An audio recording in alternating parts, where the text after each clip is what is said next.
O programa Automania tem o apoio da Volvo Caminhões. Siga com a Volvo rumo aos 0 acidentes.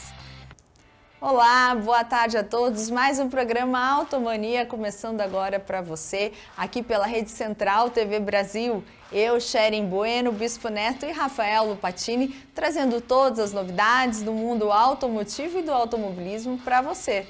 Boa tarde, Bispo. Boa tarde, Sherin. Boa tarde, amigos. O programa Automania está no ar.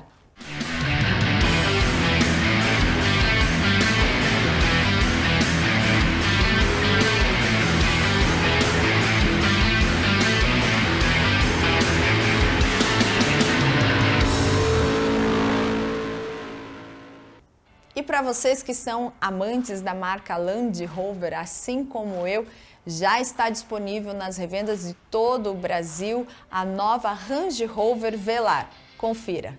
Há mais de 50 anos, a família Range Rover vem mostrando que sabe como atualizar seu alto grau de sofisticação, tendo provado isso mais uma vez em 2021 com o lançamento global do novo Range Rover e em 2022 com o novo Range Rover Sport.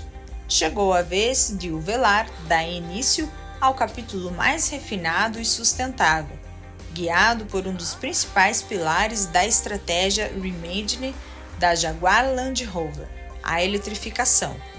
A versão 2023 do modelo já está disponível nas concessionárias de todo o país, não apenas com a motorização MEHV P340, mas também com a opção PHEV, tecnologia híbrida plug-in. Disponível nas versões R-Dynamic S e R-Dynamic HSE, o Range Rover Velar possui autonomia de até 53 km WLTP no modo elétrico. E para alcançar todo o potencial do carro, ou seja, recarregar a sua bateria completamente, são necessários menos de 3 horas em carregadores de corrente alternada de 7 kW. Com silhueta icônica e características da família Range Rover, o veículo ganhador de diversos prêmios internacionais de design e considerado por muitos o SUV mais bonito do mundo, traz linhas sutis focadas na construção e na valorização de detalhes, conferindo ao Range Rover Velar dinamismo e presença marcante, que apresentam uma nova dimensão de elegância esportiva. O design exterior é ainda mais valorizado pelo pacote de acabamento em preto brilhante, que contribui para um estilo esportivo sofisticado e aproxima seu visual do conceito de luxo moderno, presente no centro de todas as próximas ações e lançamentos da Land Rover.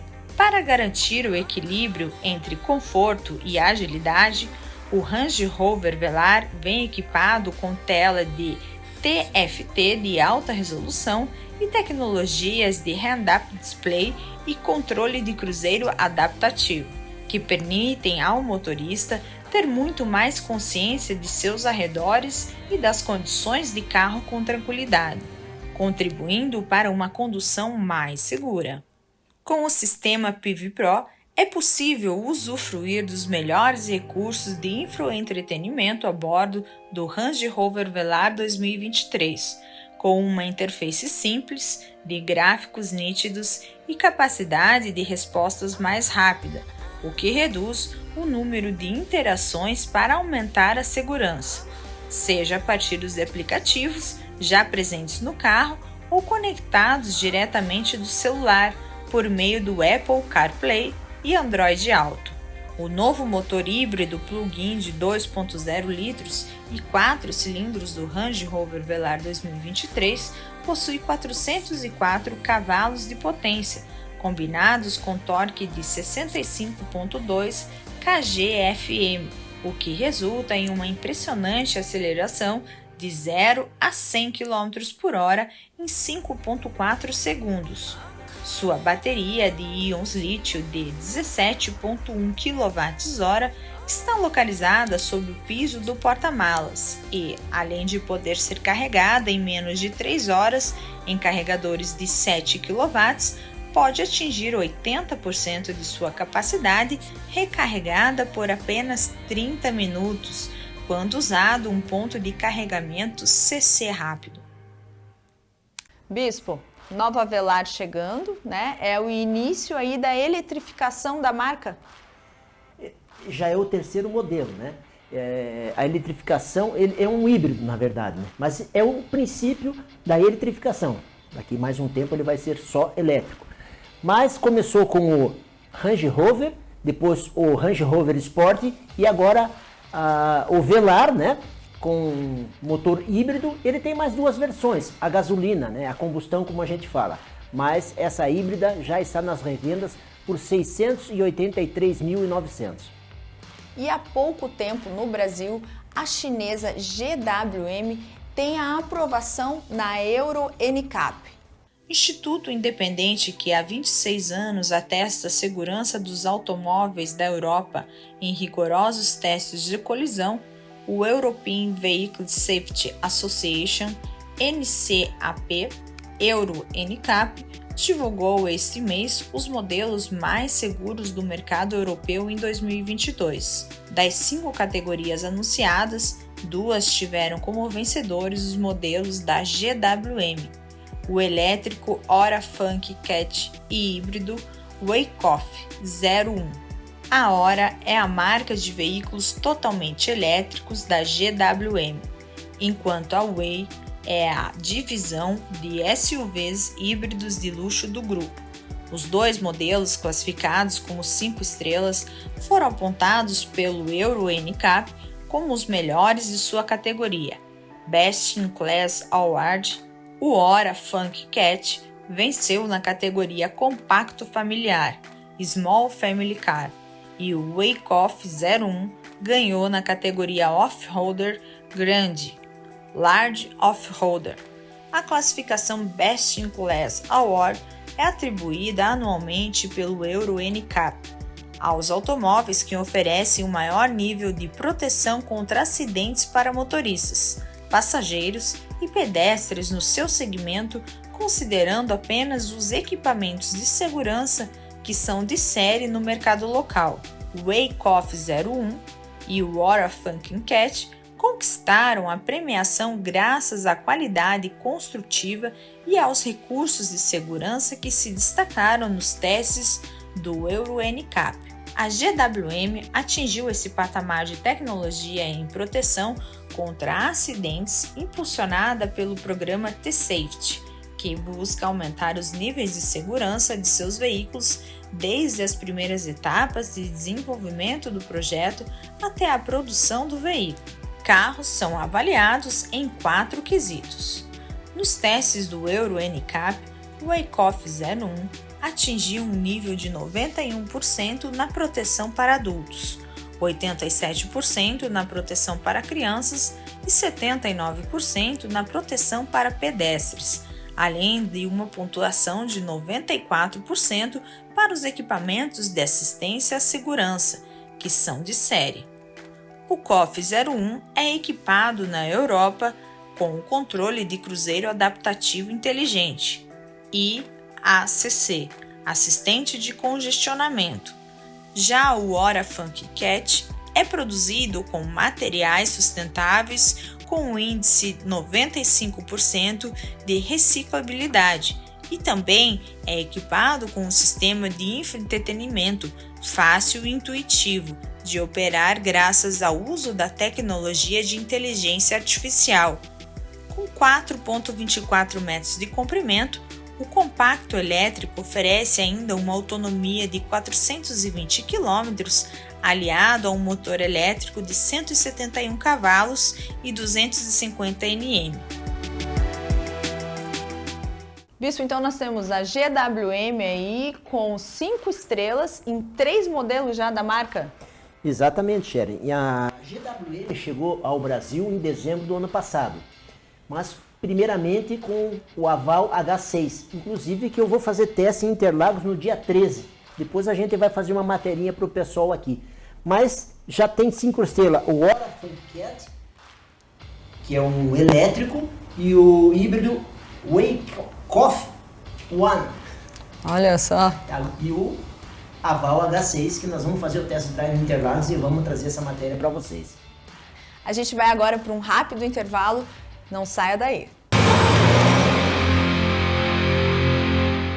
O programa Automania tem o apoio da Volvo Caminhões. Siga com a Volvo rumo aos 0 acidentes. Dirigir um caminhão é sobre sair de um ponto A e chegar a um ponto B. Mas não é só isso. O que realmente importa acontece entre a chegada e a partida. As horas acordado, enquanto os outros dormem. A saudade que aperta o peito. Os pequenos detalhes. E os grandes também. Porque a vida não acontece na partida ou na chegada. A vida acontece na estrada. E vai continuar acontecendo. Volvo Caminhões. Nossa evolução é por você. Peugeot é na Lelac. São mais de 25 anos de história como líder em vendas no Paraná. Aqui você encontra a melhor negociação, estoque à pronta entrega, atendimento especializado, além de serviços completos de pós-venda e oficina. Conheça agora. Peugeot Lelac, Westfalen e Mário Tourinho. Peugeot.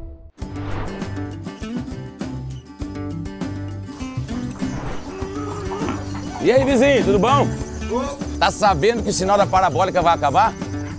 É, com a chegada desse novo sinal 5G no Brasil, todas as parabólicas vão ser substituídas. É.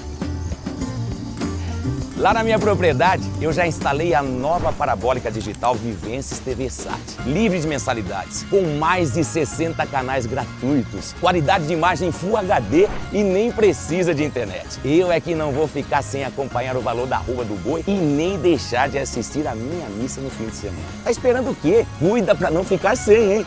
Instale a nova parabólica digital Vivências TV Sat na sua casa também. Vivências, tecnologia e cuidado para a sua casa. E a Nissan América do Sul trabalha pela equidade racial. Confira.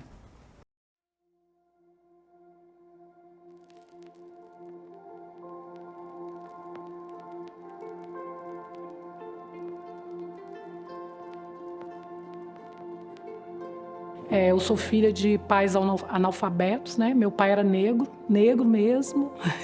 A família do meu pai inteira é negra e minha mãe branca, né? A avó da minha mãe não queria o casamento. Ela falou para ela não casar com ele porque ele era de cor. Eles não falavam negro, né?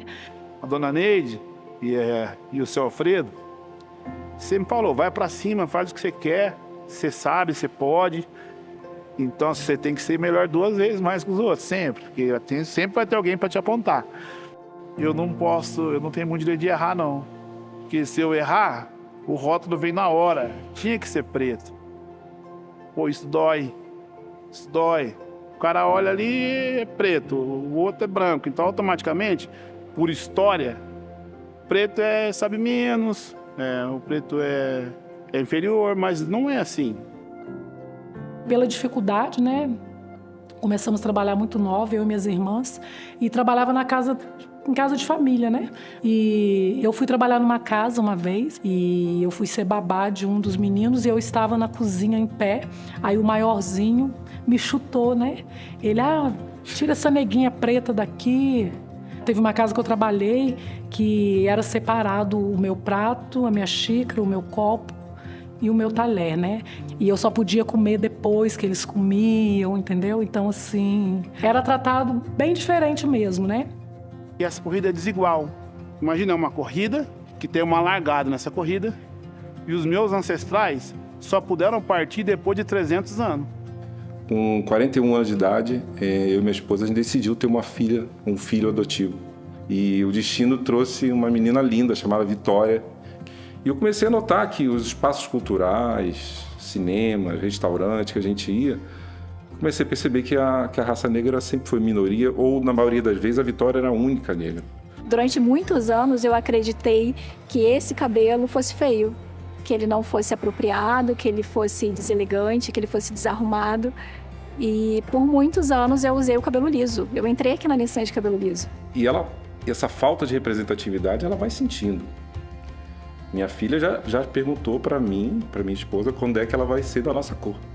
Porque ela vai na escola e os amiguinhos todos são brancos. Eu acho que é um processo da gente reconhecer e mostrar para o outro que A diferença também é bonita. Pô, minha mulher é mágica, mano. Ela sempre falava pros meus filhos, vocês são negão. E eles cresceram com esse orgulho, manja.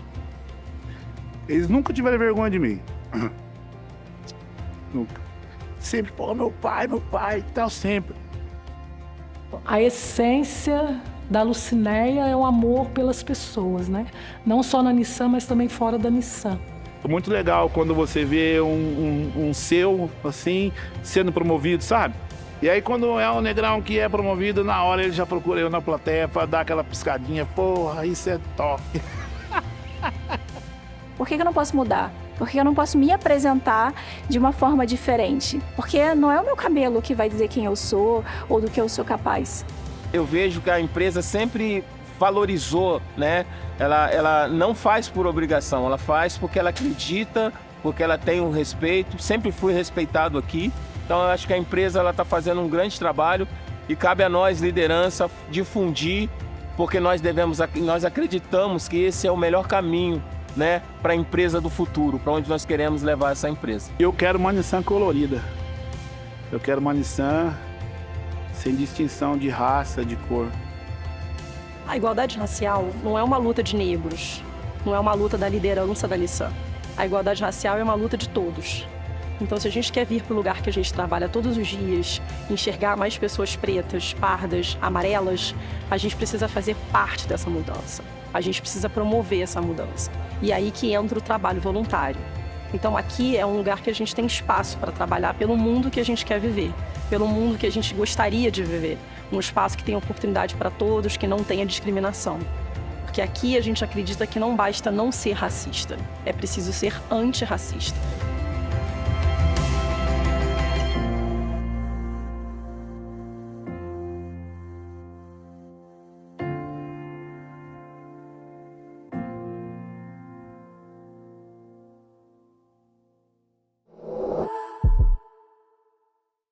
Bispo, então nós temos agora a Nissan removendo preconceitos.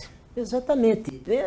Unifica mais o grupo, né? E respeitando as pessoas em geral, todos, né? Deixando o time mais unido e o trabalho flui melhor ainda. E agora você vai acompanhar a matéria da Porsche, que lança pacotes de adesivos históricos em homenagem ao 911 Dakar. Confira. A história do Porsche 911 em rallies começou antes da primeira vitória no Rally Paris-Dakar em 1984. As primeiras incursões do rally durante a década de 1970 permanecem como uma forte lembrança, enquanto o estilo do pacote opcional Rally Design Package disponível para o 911 Dakar se baseia fortemente no carro vencedor de 1984. A Porsche oferece 3 novos pacotes exclusivos para o 911 Dakar, que replicam o visual dos concorrentes de 1971, 1974 e 1978. O pacote de adesivos Rally 1971, definido para o 911 Dakar, revisita este design e acrescenta o número de competição 19, que pertenceu ao 911 mais bem-sucedido nesse rally. Um carro que terminou a competição em 5º lugar, conduzido pelos pilotos polacos Sobieslaw Zasada e Marian Bien. Rally 1974. Johnny Valdergaard entra na briga. O rally africano apresentou etapas incrivelmente longas em 1974. A corrida foi dividida em 3 sessões, de 1.450 a 2.019 quilômetros, que as equipes tiveram que completar em apenas 5 dias. Dos 99 carros inscritos, apenas 16 chegaram à linha de chegada. O campeão sueco de rally Johnny Valdergaard, que já havia vencido o Rally Monte Carlo 2 vezes em um Porsche, manteve a liderança por um longo tempo ao lado do navegador Hans Torzelus, no 911 Carrera 2.7 RS, e iniciou a terceira sessão com uma diferença de 36 minutos em segundo lugar. Rally 1978, o lendário design de corrida. Johnny Valdergard não havia terminado. Com um dos 2 carros 911 SC Grupo 4 construídos sob medida para esse fim, o sueco tentou novamente no Quênia e rapidamente mostrou à competição que estava determinado a vencer. No final, no entanto, o East African Safari Rally se mostraria novamente traiçoeiro. O Porsche de Valdergard sofreu muitos danos, em alguns casos longe de qualquer posto de reparo. O veloz sueco teve de se contentar com o 4º lugar, enquanto a dupla sul-africana de Vic Preston Jr. e John Liel ficou em segundo. Os decalques do patrocinador consistiam em superfícies em forma de onda em laranja e cinza claro e escuro, conhecidos em todo o mundo graças às atividades da Martini Racing Team, fundada em 1958. Os conjuntos de decalques Rally 1971 e Rally 1974 também podem ser encomendados posteriormente através do programa de acessórios Porsche Tech Payment, disponível nos Porsche Center. Bispo, achei muito interessante, né? Bem ousado. A Porsche está trazendo aí desenhos de carros de 1971, 74 e 78, é isso? Exatamente, Sherry. O pessoal aí, para os amantes do rally que tem Porsche, ele pode personalizar o seu carro com o design do carro de 71, 74 ou 78. Rallyzeiro geralmente gosta e daqui a pouco a gente vai ver alguns carros por aí, né, com esses adesivos. Bacana. E a gente vai para mais um breve intervalo e na volta o nosso quadro tão esperado, Papo de Pista, essa semana muito especial, trazendo a história do Joselmo, que é o fundador, o CEO da equipe Poli Motorsport. Não saia daí.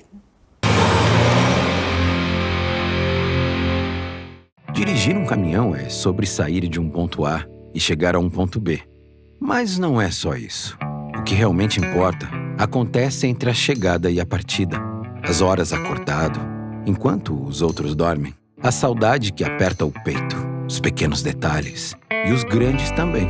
Porque a vida não acontece na partida ou na chegada. A vida acontece na estrada e vai continuar acontecendo. Volvo Caminhões. Nossa evolução é por você. Peugeot é na Lelac. São mais de 25 anos de história como líder em vendas no Paraná. Aqui você encontra a melhor negociação, estoque à pronta entrega, atendimento especializado, além de serviços completos de pós-venda e oficina. Conheça agora. Peugeot Lelac, Westfalen e Mário Tourinho. Peugeot. Vou listar 5 motivos para você comprar a nova parabólica digital da Vivências para a sua casa. 1. Você ficará livre de qualquer mensalidade para o resto da vida. Sempre.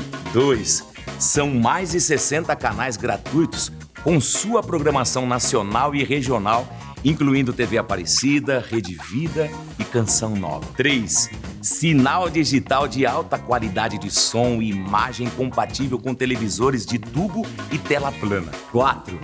1 ano de garantia com troca expressa. Se qualquer peça quebrar, você recebe um aparelho novinho. 5.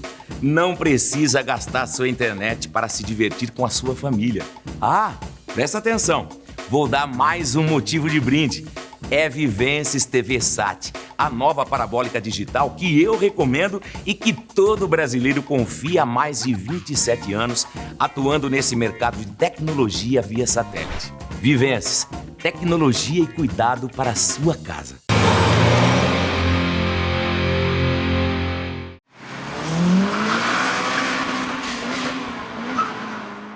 Boa tarde, pessoal de casa, tudo bem com vocês? Hoje o Coluna Papo de Pista tá bem diferente. Tem uma gata aqui, ó, do nosso lado, Sharon Bueno, hoje vai participar com a gente da Coluna Papo de Pista, porque por intermédio dela nós estamos com um cara aqui sensacional, o Joselmo, Poli Motorsport, ou para os mais íntimos, só Polenta. Como é que você tá, meu amigo? Muito bem, graças a Deus, tudo bem. Tudo bem, é um prazer, cara, ter você aqui com a gente. E hoje, né, Sharon, a gente vai falar um pouquinho da história desse rapaz, que é uma história fantástica, suada, trabalhada, porém assim vitoriosa demais, não é, Sherry? Exatamente isso. Boa tarde. Sherry, eu vou deixar você fazer as honras. É? Você está participando da coluna pela primeira vez, tiramos aquele bigodudo e colocamos você aqui.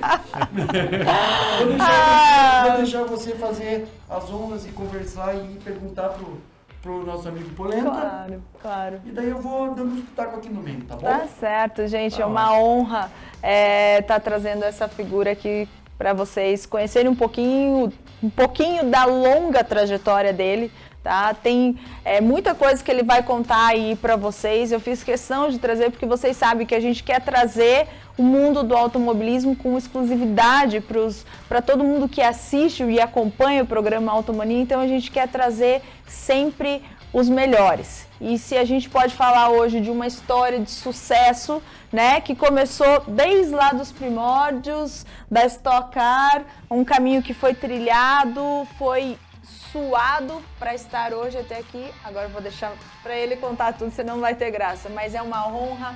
Muito obrigado por você estar aqui engrandecendo esse nosso quadro, nosso programa.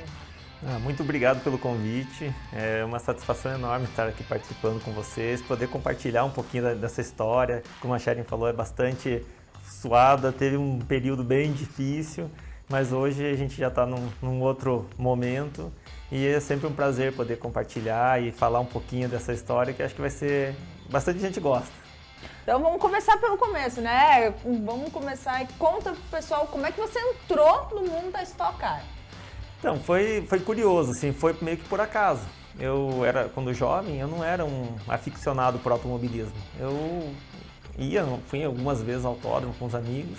Assim, eu ouvia falar um nome de piloto ou outro, mas não era um aficionado. Fiz um curso de mecânica de automóveis no Senai com 14 anos. Na sequência, estava trabalhando com informática, né? Era novidade, imagine, em 94, 95, informática era o que tinha de novidade, tecnologia. Sim. E eu estava indo mais para esse lado. Aí um dia, eu estava trabalhando na Secretaria da Saúde de Curitiba como digitador. Cheguei em casa, meu pai, tem um anúncio aqui de auxiliar de mecânico, ali em Pinhais. Eu mal sabia onde que era Pinhais, né? Eu morava... Eu falei, vou lá ver, né? Então, a partir do meu pai, achou um anúncio e eu fui lá. Cheguei lá, era a equipe Action Power, que na época, assim, era a equipe mais estruturada da Stock Car. Então, assim, imagina, um jovem ali, que gostava muito de mecânica, de carro, desmontar e montar coisa. Cheguei lá e vi aquele mundo novo, né? Os carros coloridos, bonitos, oficina limpa, todo mundo limpinho, trabalhando organizado. E foi cair logo na mão de quem, né? Paulo de Tarso, precisa falar alguma coisa. Quase não gosta de corrida, os guris quase não gostam. Nossa, eles são apaixonados, né? E levam muito a sério, né? Ou naquela época levavam muito a sério, né? O Thiago continua com a categoria dele, também levando muito a sério, crescendo, a gente tem visto a evolução. Então eu cheguei lá, e aquilo já me encheu os olhos, né? Falei, nossa, que legal, isso aqui eu quero. Fui entrevistado pelo RH e falei o que eu pensava e o que eu estava querendo fazer. Beleza, tá bom, foi entrevistado. Se tiver alguma vaga, a gente te chama, né? Acho que tinham outros garotos. Deu umas semanas, me chamaram. Falei, beleza, né? Chamaram, agora vai dar certo. Fui lá. Aprovamos você, então você vai começar a trabalhar com a gente.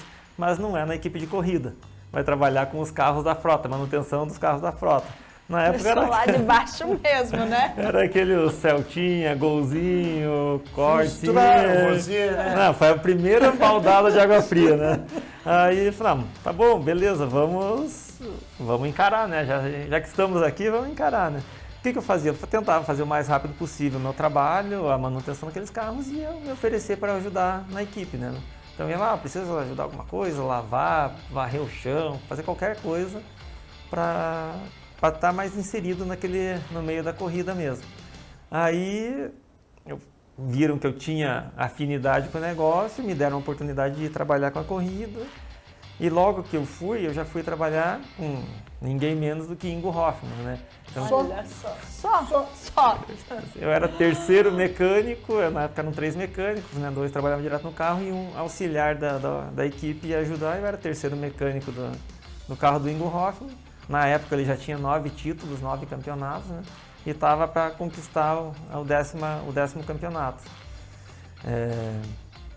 Então já foi assim, entrou muito assim em mim essa questão da competitividade, de todo o talento do Ingo, estar andando na frente. Então foi gerando bastante vontade, né, de ficar nesse meio, de me inserir nesse meio mesmo e com performance, vendo o que dá resultado. Mas assim, na Action Power foram 3 anos como auxiliar, não tive muita evolução. Saí de auxiliar 1 para auxiliar 2, continuei trabalhando na seção de motores, trabalhando na seção de pintura, trabalhei em todos os setores da equipe. Mas então, vou cortar um pouquinho aqui, não perde o raciocínio, tá? Existe uma hierarquia aí dentro, então, das equipes. Ah, sim, com certeza. Então entra auxiliar 1, evolui para 2, para 3, ou vem de 3, 2, 1, e daí mecânico 3, 2, 1, chefe de mecânica, como é que é?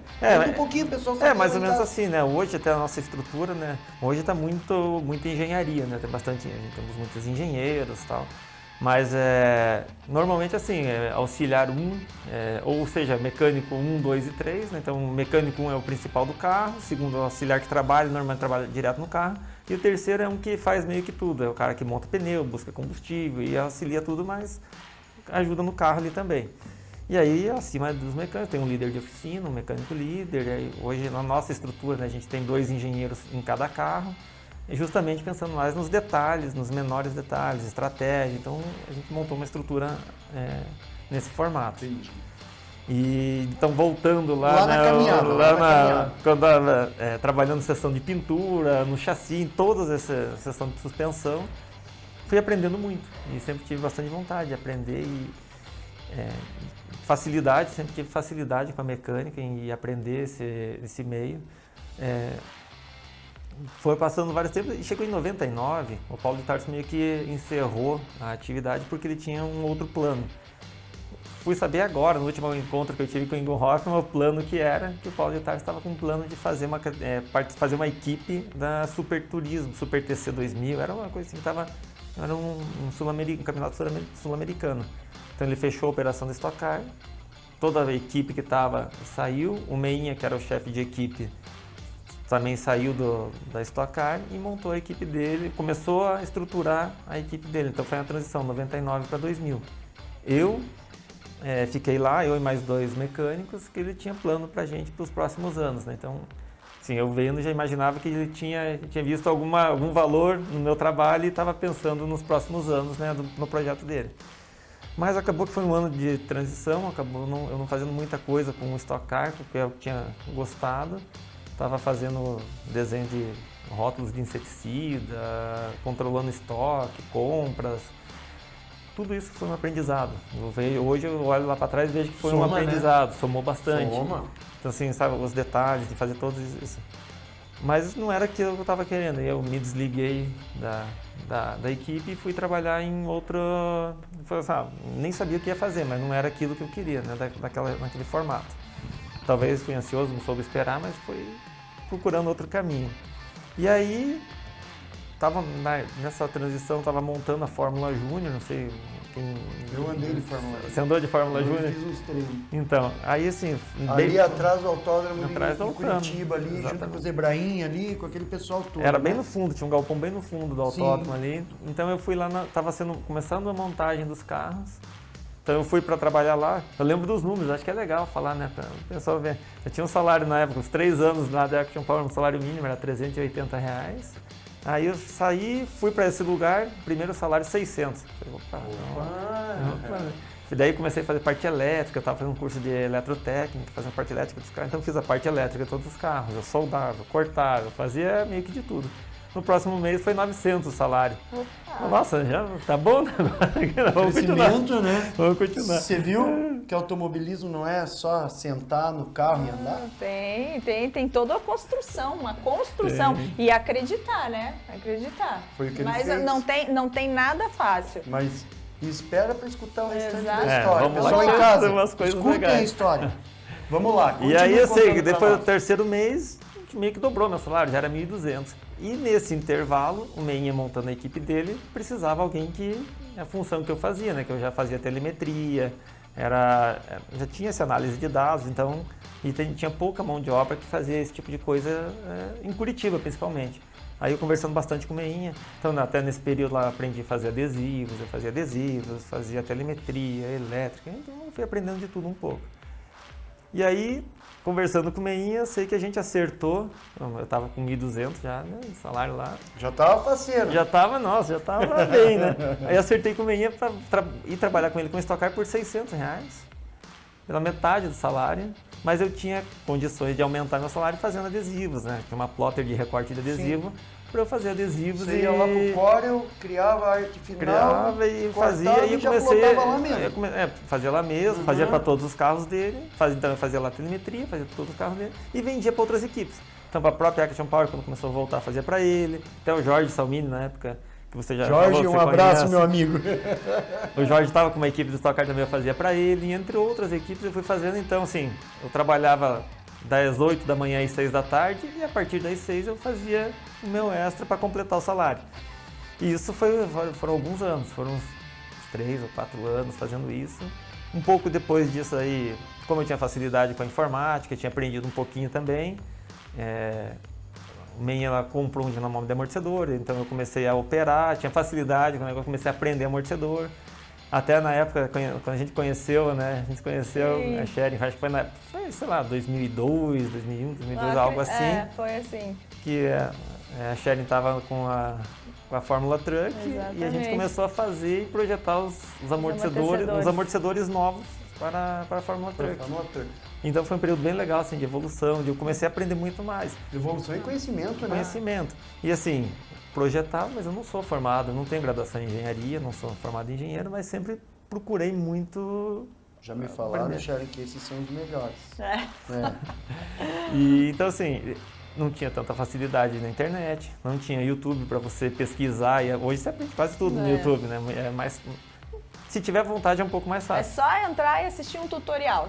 Coloca lá um tutorial que você aprende qualquer coisa. Já vai aprendendo tudo. Então na época não tinha tanto isso, não era tão divulgado, né? Graças a então Deus, assim, né? pesquisava mais, era livros, indicação de livros, fui procurando. Então assim, fiz meu curso de engenharia meio que sozinho, procurando em livros. Aprendi a fazer desenho 3D, fazer todos esses projetos 3D. AutoCAD eu aprendi um pouquinho no meu curso de eletrotécnica, mas eu fazia em SolidWorks na época, que também era super novidade, era coisa assim, ninguém tinha desenhos 3D, a gente começou a fazer, levava na usinagem. Então foi um período de bastante aprendizado e oportunidade, né? Então eu sou muito grato até ao Meinha eu fiquei 20 anos lá, comecei também fazendo telemetria e tive a oportunidade de executar várias funções. Fui líder do carro, fui engenheiro de um carro, a chegar chefe de equipe, e aí eu estava meio que no limite de o que eu faço agora, né? O que eu posso fazer. Já não tinha mais para onde ir, né? Porque senão daí você ia ter que ficar sócio do Meinha. E é importante ressaltar que quando ele chegou no topo, o carro que estava era o campeão da Stock Car. Era o campeão por anos consecutivos. Né? Exatamente. Então a gente estava, né, assim, toda essa construção da equipe lá da equipe do Meinha, eu participei desde o primeiro dia, né? Então assim, ajudei a desenvolver muita coisa, tive muitas oportunidades, sou muito grato por isso. Mas eu sei que foi o trabalho, né? Foi sempre buscando e tentando desenvolver. Então passei para trabalhamos com vários pilotos. Então assim, lembro que foi no 4º ano da equipe também foi campeão com o Juliano Lossaco. Grande piloto. Foi um grande piloto. Esse homem? Volta e meia eu vejo ele nos autódromos ali na Porsche Cup. Ele estava andando de Porsche, fez uma corrida de Porsche. Há pouco tempo atrás acho que ele correu na Truck também, fez umas corridas na Truck. Grande piloto, viu? Um grande amigo meu. Grande piloto. Um cara muito gente boa.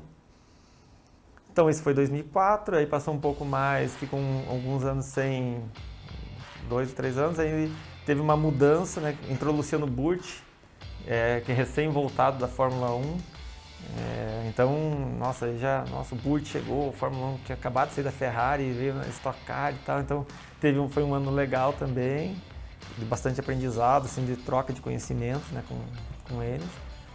Aí, 2006 entrou a dupla, Cacá Bueno e Jorge Neto, na equipe. E aí, nesse ano, eles foram campeão e vice. Em 2007, o Cacá foi campeão de volta. Então e eu sempre participando. Nessa época, o Jorge Neto foi vice, eu já era o engenheiro-chefe do carro. Aí passou mais alguns anos o Max Wilson, que hoje é um amigão meu, é meu irmão, assim. Só pescoço. Só pescoço. Quando tiver um piloto de verdade, você fala pra ele. Só fera, gente, é só a gente só fera. É o maior escalão de pilotos do Brasil, vamos dizer assim, da América Latina. Só fera, é gente que tem experiência internacional no automobilismo. Muitos. Acaba agregando, como você falou, né? Porque daí vai dando aquela troca de conhecimento. O que você sabe, com o que o cara traz, junta tudo e tem um caminho próspero. Você vai demais. Eu aprendi muito com todos eles, assim, sabe? Muitas técnicas, muita forma de fazer. E eu sempre fui muito curioso, né? Mas peraí, como que era lá na outra equipe? Como que era na Fórmula 1? Como que era em tal lugar? E eu tentava trazer, até uma vez, esquece, nunca vai conseguir fazer assim. Não posso conseguir fazer assim, mas vou tentar chegar o mais próximo possível, né? Não só curioso e muito dedicado, né? Porque você juntava os dois, você não se dava por vencido, você ia e fazia acontecer, mesmo que fosse da tua forma, mas fazia acontecer. Falam que é teimoso, eu já falo que sou persistente, né? Eu vou tentando. Mas se a gente não for assim no automobilismo, Polenta, não vai ganhar nada. Não, é difícil. O automobilismo é uma coisa assim, 99% frustração e 1% alegria. Exatamente. Isso é uma tem realidade. Tem que saber lidar com isso. E as frustrações é o tempo todo, terrível. Né? É impressionante. Cara, já teve corrida de eu estar ganhando a corrida, lógico, não é na estoque, quem me dera, né? Mas ali nos regionais, ali um botãozinho de R$5, queimar o botão e eu estar ganhando a corrida e perder por causa de 5 mil. Então, tudo acontece às vezes para te frustrar. Você tem que ser resiliente. Vamos para a próxima. Vamos para a próxima e assim, a próxima sempre é a mais importante, né? Então sempre tem essa. E conte pra gente, como se deu o start para você da próxima? A próxima etapa da tua vida, próximo desafio? Então, aí esse ano do Max Wilson, que ele foi campeão, era mais ou menos 2010, eu já estava como chefe de equipe, então passou o Ricardo Maurício, Daniel Serra, vários pilotos ali, né? Então nesse meio. Chegou mais ou menos ali 2017, 2018, eu já estava pensando em fazer algo a mais, porque eu já estava no topo da equipe, né? Então era o braço direito do Meinha, então a gente tomava as decisões juntos. Lógico, as partes administrativas dele, mas parte de pista, de liderar a oficina e fazer tudo, eu participava muito, né? Então aprendi muito, tinha muito conhecimento com isso. Aí eu já estava querendo fazer algo a mais. Nossa, eu tô aqui no topo, né? Assim, usa uma frase, né? Tava batendo a cabeça no teto, né? Naquela assim, nossa, e agora? Para onde que eu posso ir, né? Qual que é o campo que eu posso fazer? Eu tive assim, fui fazer uma corrida na Endurance para um piloto, o Vicente Origi, na época, com um protótipo. Conhece também? Correu comigo aqui no regional, bastante de marcas, bom piloto. Eu fui fazer uma corrida com ele na Endurance, com um protótipo. Ele e o Gustavo Quirila? Ele e o Quirila. Quirila, gente fina demais. Finíssimo. O Cláudio também, gosto deles. Muita gente boa. Aí me deu aquele start, né? Falei, nossa, mas a Endurance, talvez eu possa fazer algo em paralelo, sendo o chefe de equipe, fazer algo em paralelo com, né, para mim mesmo, né? Para o Polenta mesmo, não para outra equipe. Porque eu via que era o próximo passo, era assim, ou eu continuava como chefe de equipe, tive inúmeras propostas para mudar de equipe e sempre eu me mantive ali porque acreditava no projeto, estava bem estruturado em Curitiba, então assim, estava até por uma questão de gratidão às vezes, né? Porque tá tanto tempo lá dentro, né? Mas às vezes isso é meio assim, você ficar levando-se muito assim, acomodado, não pode né? levar pro coração também. Né? Ficar só, é gratidão, ficar meio acomodado também é uma faca de dois gumes, né? Você fica nessa e você não dá o próximo passo. Entendi. Mas chegou um momento que tinha algo muito certo em mim, assim, que se eu mudasse de equipe, eu estaria dando um passo ao lado, só um passo pro lado. Então não estava indo pro caminho, não estava dando um passo para frente, né? Então, em um determinado momento, eu fiz essas corridas da Endurance e eu pensei, posso fazer algo a mais, né, para mim, já começar alguma coisa. E um dia, batendo um papo com o diretor de motorsport da Shell, eu falei, tenho vontade de fazer alguma coisa assim, o que vocês vão fazer, tem alguma chance, né? um papo assim, informal. Nem pedi nada, patrocínio, nada, só quis saber e ele, acho que deu um estalo nele e ele conversou com o Átila, né? E nessa época, esse era ano de 2020, eu estava com o Ricardo Zonta e assim, tanto a Shell quanto o Zonta não tinham disputado um campeonato até a última etapa. E a gente estava liderando ali, por várias coisas, liderando o campeonato e na disputa pelo título, né? Então isso acho que deu também um crédito a mais, né? Uma credibilidade. Aí eu sei que acho que o Vicente Sphere, que era o diretor da Shell, falou com o Átila, jogou pro Átila essa ideia, o Átila estava saindo da equipe que ele estava e ele me ligou. Pô, soube que você está querendo fazer alguma coisa a mais, querendo sair da equipe? Não quero não, estou muito bem aqui, tô tranquilo, tô bem, né? Não estou querendo sair. Não, é que eu estou mudando de equipe, tem a chance de ir trabalhar numa outra equipe comigo e tal. Né? Eu falei, não, Átila, não quero mudar de equipe, qual que é o projeto? Quis entender, ele me falou e tal, mas eu não tenho interesse em mudar de equipe, só mudar de equipe não tem interesse. E ele fez a pergunta assim, não, mas qual que é a chance de a gente trabalhar junto? A chance de a gente trabalhar junto é eu montar minha equipe, né? Ele mesmo, tá, mas tudo bem, mas o que você tem? Eu tenho muita vontade e conhecimento. Começo, como sempre, né? Começo. E, então, assim, tenho muita vontade e conhecimento dele. Não, então, peraí, pô, não é bem assim, montar uma equipe, né? Não tinha equipe, não tinha carro, não tinha ferramenta, não tinha galpão, não tinha nada, não estava preparado para isso. Mas eu sei que a minha conversa com a Átila demorou 10 ou 15 dias assim, de uma negociação, 3 ou 4 ligações, uma reunião presencial.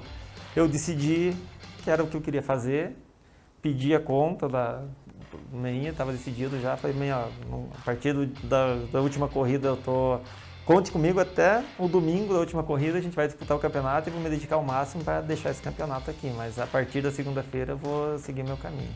Meinha, só para o pessoal de casa saber, é RCM? RC Competições. RCM é do guri, né? Isso, é do filho dele. Do filho. Viu, pessoal? Ele estava numa equipe, ele era o engenheiro de uma equipezinha assim, meia boca.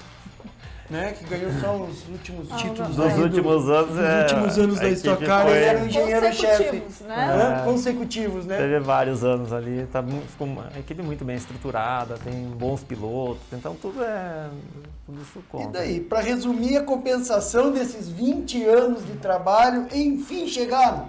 Então, aí teve isso, pedir e tal, e assim, imagine o tamanho do problema que eu estava enfrentando ali, né? Não tinha nada, não tinha equipe, não é uma mão de obra de mecânico de corrida, você conhece, sabe muito bem, não tem qualquer esquina, não é qualquer difícil, um que pode chegar lá.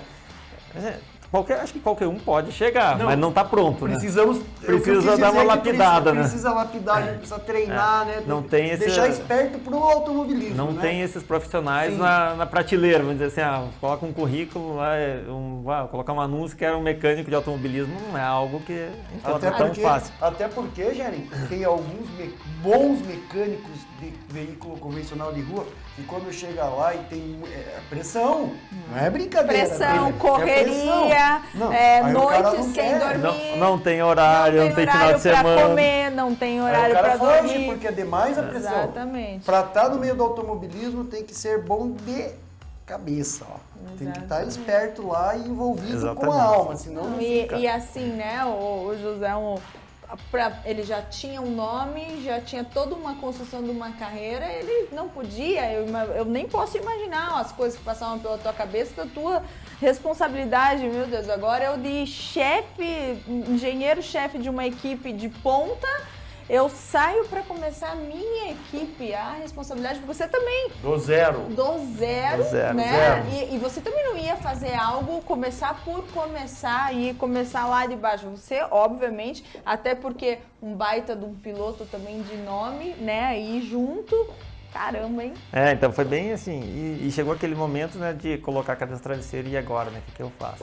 Conversando com minha esposa, que sempre foi muito parceira minha, ela falou, tô junto, vai dar certo, vamos fazer. Esse alicerce é muito importante. Sabe, me deu muita sustentação, então assim, agradeço muito a minha esposa, todos os dias, assim, por dar esse suporte e ser aquele do Porto Seguro. Eu falei, nossa, ela tá dentro, tá junto, vamos fazer. Então aí começou o grande desafio, né? Comecei a fazer aquele brainstorm do que eu preciso para construir uma equipe de ponta, como ela é hoje. Profissional, buscando muito profissionalismo. Então coloquei assim os nomes de algumas pessoas que eu gostaria que estivessem próximo, né? Que eu conheci no meio. Então falei com várias pessoas, pedi vários conselhos. Depois até a equipe montou um conselho consultivo, que tem várias pessoas muito boas no meio que me dão suporte. Mas eu via que o grande desafio no momento, assim, não era grana, né? Não tinha aquela grana para comprar uma equipe montada. Muita grana, né? Muita grana, né? Então assim, não tinha que procurar uma equipe que estivesse disponível para ser comprada. Por minha sorte, hoje não tem nenhuma, né? Hoje todas as equipes da Stock Car estão alinhadas no grid e estão andando. Mas na época tinha uma equipe que não estava há uns 2 ou 3 anos desativada, que era a equipe do Micos. Conheço o Juan, gente boa. Então, aí a equipe deles estava desativada e eu falei com ele, fiz uma negociação com ele, falei, primeiro eu não quis falar o que era, né, para não gerar muito murmúrio no meio. Mas, você tem a equipe? Tem, quer vender? Não sei, vai vender? Mas chegou um momento que depois dessa ligação com o Átila, eu falei, nossa, eu preciso resolver agora, né? Eu falei, amigo, cara, é pra mim, eu quero, ele levou um susto. Não, mas como assim? Vai sair do MEI? Não, já saí do MEI e tô na caminhada. Tô na caminhada. Negociei com ele, fez lá, eu sei que a equipe nem estava aqui em Curitiba, estava em Itajaí, os carros, caminhão, tudo estava num galpão lá. A gente foi lá, coletou tudo. Isso era entre novembro e dezembro ali, né, nesse período, a última corrida da Stock Car foi em dezembro. Mas assim, peguei a carreta, colocamos os carros dentro, carregamos tudo e trouxe para Curitiba, não tinha onde deixar. E aí fui um amigo meu, tem um lugar aí, um pátio lá, achamos, assim, toda a minha vida estava lá naquela carreta, que era a construção da equipe, e eu não tinha onde deixar.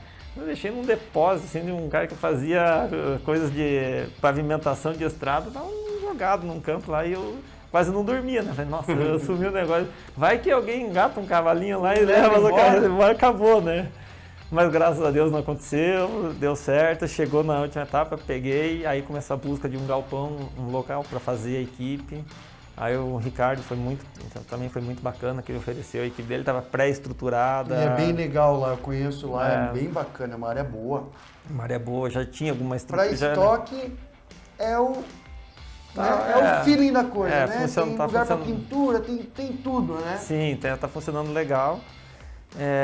Então, agora já tem um local, já tem uma equipe, agora precisamos trabalhar, precisamos de gente, né? E o outro grande desafio eram as pessoas. Formar a tua equipe, né? Formar a minha equipe da forma que eu gosto de trabalhar. Um dos mecânicos lá, até que é o Carneiro, que foi um que, quando eu saí, ele falou que vinha comigo e veio, pediu a conta também e veio comigo. E aí eu comecei a procurar. Quando tem entrosamento não tem jeito. A gente acaba acompanhando. Então o Carneiro foi muito parceiro assim também, né? Outros já me falaram que queriam ter ido, mas ficaram inseguros, né? Porque é uma coisa muito diferente, né? Assim, o Polônia não tinha nada, daqui a pouco tá montando equipe, como que é isso? Eu estou estabilizado aqui, vou por um negócio, né? Assusta um pouco, mas com às vezes certeza. vai no risco, né, Shelly? Sim, né? Não, mas assim, por trás dos boxes, digamos assim, nossa, Polenta saiu! Nossa, sério isso? Era mais ou menos esse o burburinho. É verdade. Normal, pista. Assim, todo mundo levou um susto. Nossa, é sério, mas e agora? Nossa, como é que será que vai ficar? Exatamente. Então, assim, gerou um bom murmúrio, mas aí a gente começou a trabalhar, né? Então, comecei a formar, começamos assim, passamos... E o campeonato começava em final de março. Então, assim, a gente entrou no galpão entre o Natal e Ano Novo de 2020 e começava em março. Então, com os carros desatualizados, não tinha gente que sabia o que tinha que fazer, sabe? Então, tive que começar a formar pessoas e trabalhando. Trabalhoso isso, né? Foram inúmeras noites sem dormir, finais de semana, para conseguir colocar em dia.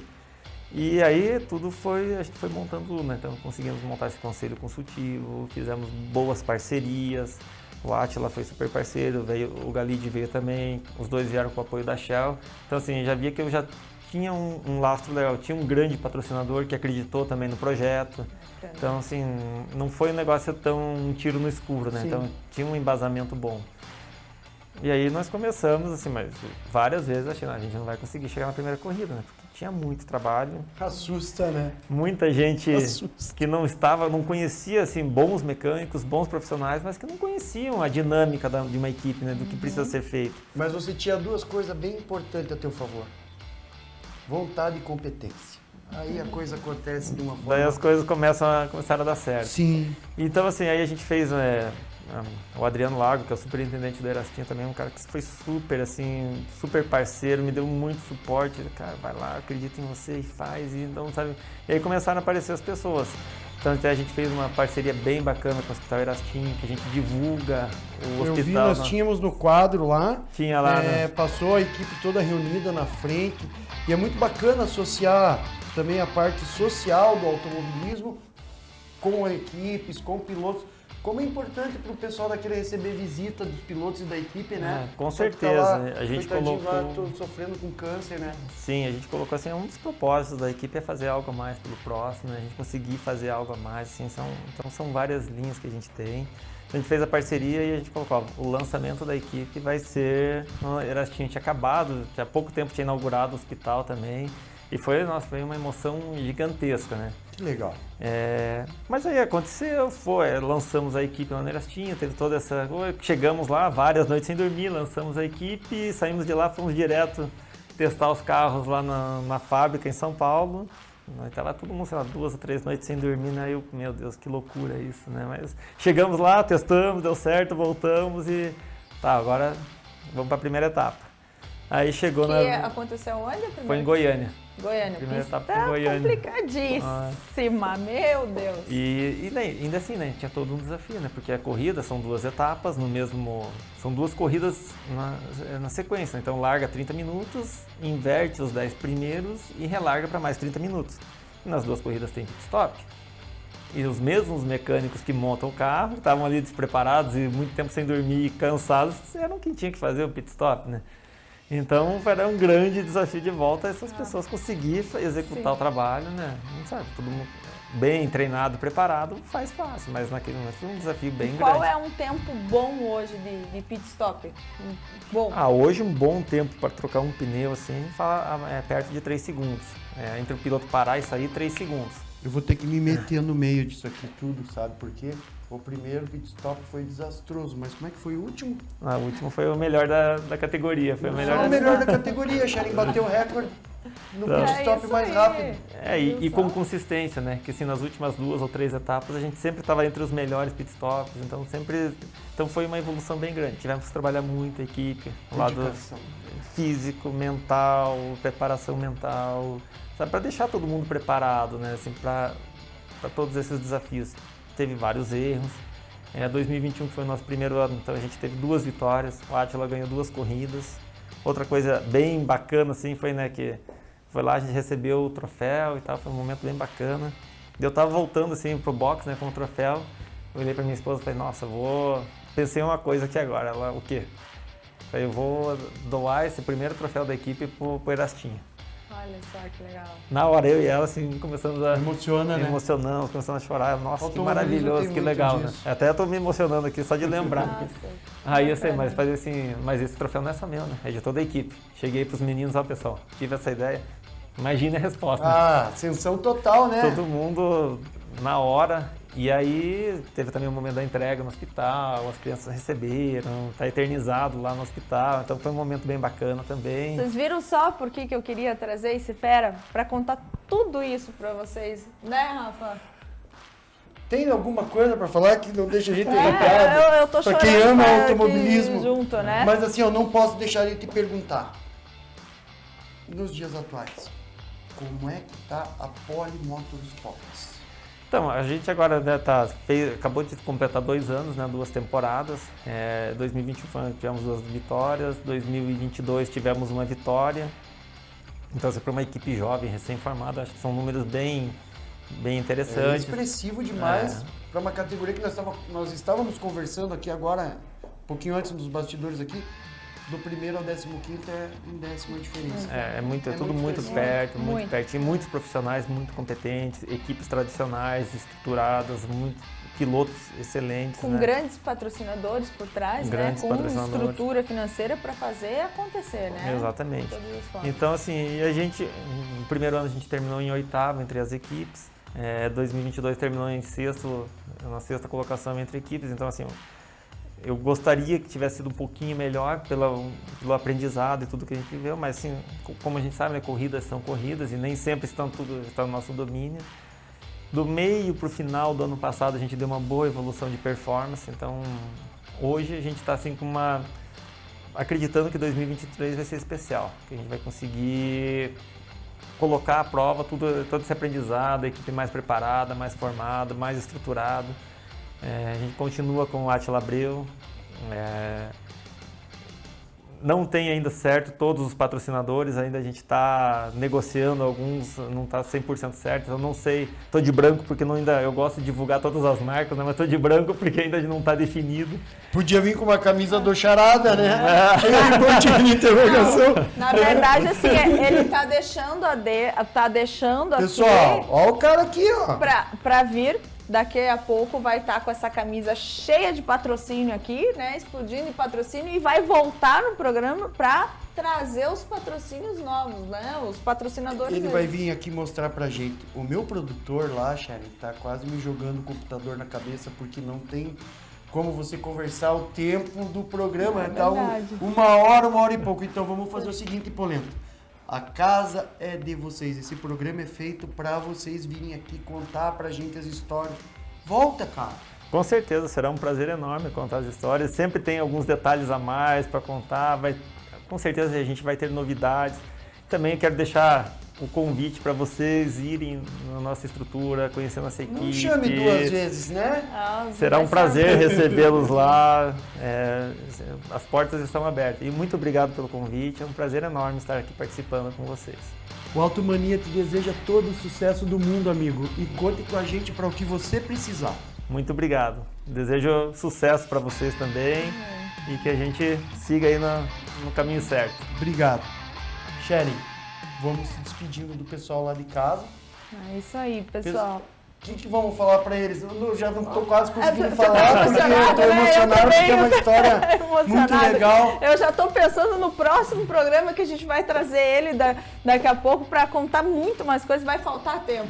Mas a gente vai dar o jeito. Então, pessoal, muito obrigado pela audiência de vocês. Escutaram uma linda história aqui de um vencedor no mundo do automobilismo. E a gente conta com vocês pro próximo domingo, não é, Sharon? Exatamente. Fiquem com Deus. Obrigado a todos por estarem mais um domingo aqui muito especial com a gente, né? E domingo que vem tem muito mais Automania para você.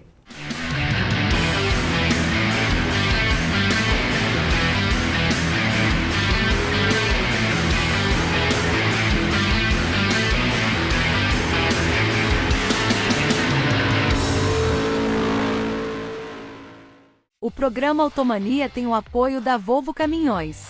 Siga com a Volvo rumo aos 0 acidentes.